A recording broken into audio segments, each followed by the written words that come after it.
You're damn right. We're going to have ICE surround the polls come November. We're not going to sit here and allow you to steal the country again. And you can whine and cry and throw your toys out of the pram all you want, but we will never again allow an election to be stolen. They vote illegally. And amazing that the Republicans aren't tougher on it. The Republicans should say, we want to take over. We should take over the voting in at least 15 places. The Republicans ought to nationalize the voting. What exactly did you mean when you said that you should nationalize elections? And which 15 states are you talking about? I want to see elections be honest. And if a state can't run an election, I think the people behind me should do something about it. Because, if you think about it, a state is an agent for the federal government in elections. I don't know why the federal government doesn't do them anyway. But when you see some of these states about how horribly they run their elections, what a disgrace it is, I think the federal government, when you see crooked elections, and we had plenty of them, and by the way, we had them last time, but go to 2020 and look at the facts that are coming out. Rigged, crooked elections. If we have areas, take a look at Detroit, take a look at Pennsylvania, take a look at Philadelphia. You go take a look at Atlanta. Look at some of the places that horrible corruption on elections. And the federal government should not allow that. The federal government should get involved. These are agents of the federal government to count the votes.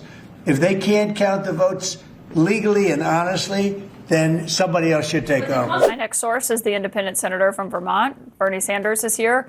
You were laughing while watching that exchange. Why? Yes, I was thinking about this guy on the phone after the 2020 election, talking to the Secretary of State in Georgia and saying to him, all I need, get me 11,000, whatever it is, votes that I can win Georgia. This is Mr. Honesty and Mr. Integrity, who provoked an insurrection on January 6th so that the election would be overturned.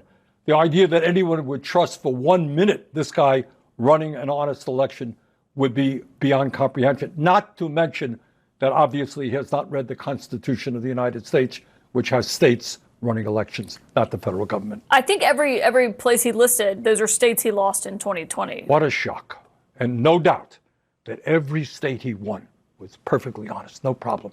Just the states that he lost. Look, you got a guy who is a demagogue, who is an authoritarian, and is moving this country in a very, very dangerous direction. His goals are pretty simple. He wants more and more power for himself, usurping the powers of Congress, the courts, the media, suing the media, universities, prosecuting his political opponents, threatening to throw them into jail. And he wants more wealth for himself. Wisconsin are announcing a voter registration bill called the SAVE Act. They say it is designed to protect election integrity. It would be in place to amend a federal law to require proof of U.S. citizenship in order to register to vote in federal elections. We will monitor this and bring you any news out of it. The fact it's happening is big news on the Hill right now. Leader, we have seen a letter that Attorney General Pam Bondi sent to Governor Walz out in Minnesota offering to end the federal surge if the state does a number of things, among them giving access to the food assistance programs and voter registration logs. What's the purpose of that? What's the intent?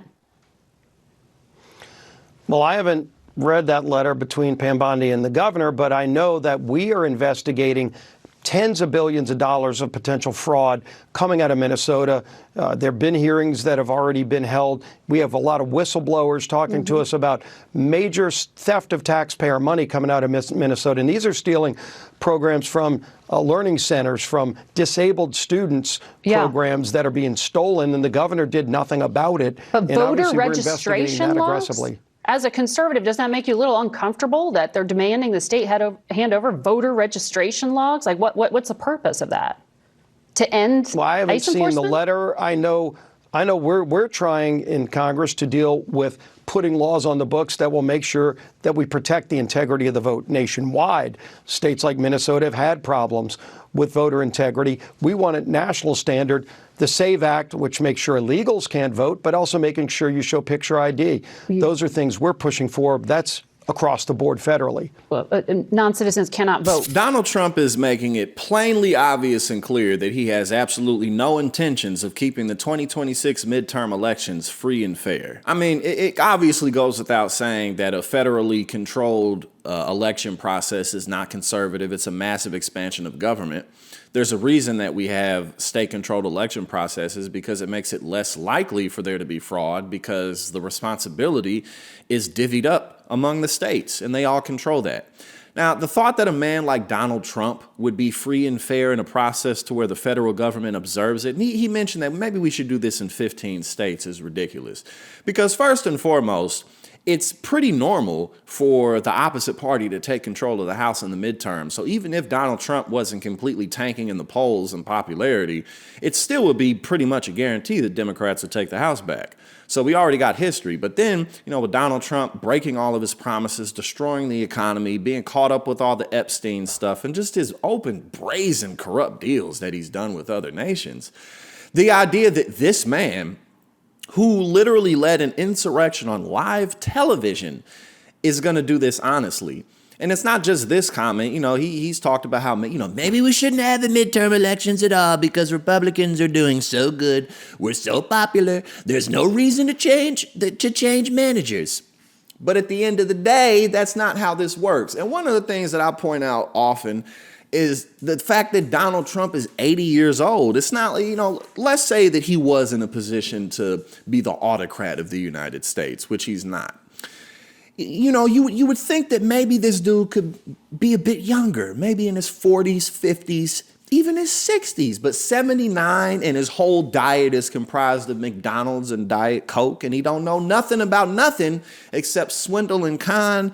Come on, bro. Come on. But it's quite clear and quite plain that at the end of the day, Donald Trump's going to do everything he can to rig this.